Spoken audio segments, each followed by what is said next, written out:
Good morning! Hey everybody, we are Trec Fit Lab and we are going to be bringing you some at-home workouts and some variations of how you can kind of make them work for you if you don't have the equipment available. So let's get started. Today's workout, as you saw earlier, is 50 double unders, 10 one-arm overhead lunges, 10 dumbbell bent over rows, both with the right arm, 30-second hollow hold, 10 one-arm reverse lunges with the left, and then 10 dumbbell lunges, dumbbell bent over row, with the left arm, okay?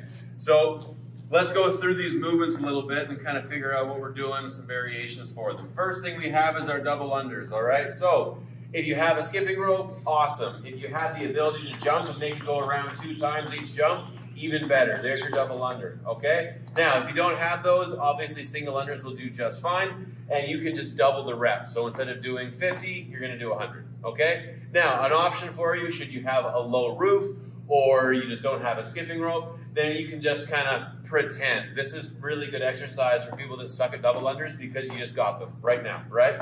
So this way you can still kind of work on your timing, and then you're still gonna get a little bit of kind of that shoulder burn and then that cardio pop as well, okay? And then your last option is we have a little bit of kind of like a zigzag jump as well. And this is just to kind of work a little bit of agility in there as well, kind of play around with it.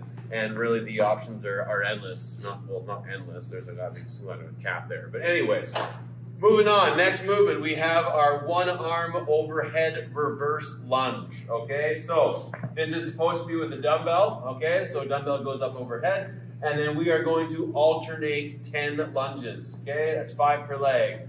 Looking to try and keep that dumbbell pressed up nice and high, all right? We're looking to try and get that bicep right next to the ear, okay? Not to be confused with ear next to the bicep. It's not the same, cool? So if you do not have a dumbbell, then a few other options. If you have a kettlebell, then super, all right? Real quick demo on that one. Fantastic, all right, pretty simple. And then from there, we can start to get into our jug of water, or in this case, cleaning supplies. Our gym has smelled like Mr. Clean for the last week and a half here, and it probably won't stop. So a good little way to switch this up. You can still get that overhead. It is still weight, not quite as challenging, but hey, you just go faster, no problem, okay? And then the last movement is just a 30-second hollow hold.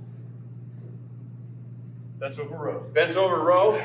I'm getting ahead of myself. Next movement is a bent over row. Okay, so what we're looking for is for you to be set up in your nice flat back position, bent forward almost like you're setting up for a deadlift, and then just trying to pull that dumbbell straight back to the side, okay? Now when you pull it to the side, imagine you're trying to pull your hand back to put it in your pocket. You're not trying to pull it into your armpit, okay? If you pull it up in your armpit, you're gonna get super trappy, it's gonna give you neck pain. If you keep the elbow tucked in a bit tighter and pull a bit more to your pocket, we're gonna get a bit more lat, mid-back, and then we're not gonna jack up those traps quite as much, okay? Now, from there, same thing, you have your option of using the kettlebell. Very nice. And then you have your option of using the detergent bottle, water bottle, whatever you want to. If you want to go crazy, then you can use a 5-gallon jug. Mad gains. All right. Now, from there, we go into our 30-second hollow hold. All right. So this one is kind of one of those things, fairly important that we do it like pretty spot on. Otherwise, we're just wasting our time. So first thing we want to do is we want to try and push your rib cage down towards your pelvis, and then you want to crunch up your shoulder blades up off the floor. Step 1. Now step 2 is we're just trying to lift our legs up, and then I want to lock the knees, unleash your inner gymnast, and then point those toes, okay? So this should be pretty tough. As you can see, Chris is shaking already, but we're gonna make it harder for him, all right? From there, we can start to get into lifting one arm up. Not bad. From there, 2 arms up. Try and stretch ourselves out, okay? So we're trying to hold this for 30 seconds, okay? Strong chance this might hurt your back if your core is not quite strong enough. Bring one knee to your chest. And if that still's kind of bugging you a little bit, then bring your knee to your chest. If this is still bugging you, then I want you to bring your hands to reach a bit more straight up towards the ceiling. All right? So there's a few variations for you to kind of get to be able to work at the fitness level you have. But most importantly, just make sure that we're moving through that in about for 20 minutes. We're trying to keep a pretty solid pace here. There's no crazy heavy weights. There's no super complex movements. So you should be able to kind of more or less continuously move and get a real good sweat, okay? So you guys make sure you stay healthy, stay happy, and keep on moving out there. Bye, guys.